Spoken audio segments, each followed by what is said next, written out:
Nasa mahigit 20 individual na kabilang sa ipinatawag ng National Bureau of Investigation ang tumugon na sa sabina ng NBI Homicide Division.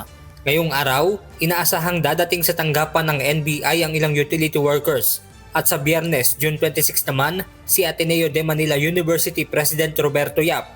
Ayon kay NBI Director Melvin Matibag, noong nakaraang linggo pa sana nila matatapos ang investigasyon, ngunit may mga naging kasabay din na patawag ang PNP Criminal Investigation and Detection Group. Tiniyak naman ng NBI na nakabase lamang sa ebidensya ang magiging resulta ng ginawa nilang pag-iimbestiga. Well, every statement, importante po yan. Actually, that's why I don't want to give partial or initial report na sasabihin ko, pwedeng ganito, ganyan. We want to finish the investigation. What we are avoiding here is maging parang personal or political yung basis. We will base our findings on the evidence and testimonies ng mga ating mga interviews. Samantala, matapos ang ilang reschedule, dumating na sa NBI Homicide Division ang dating head coach ng Ateneo de Manila men's basketball team na si Thomas Antonita Baldwin.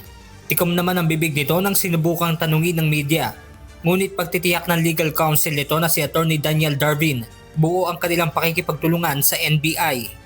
We come before this office in the spirit of full cooperation, in full compliance with the subpoena, and in order to shed light on the incidents of June 8, 2026. So the investigation is ongoing. We've given our full cooperation, and let us allow the investigation to take its course. Benedict Samson, humahataw sa balita ngayon.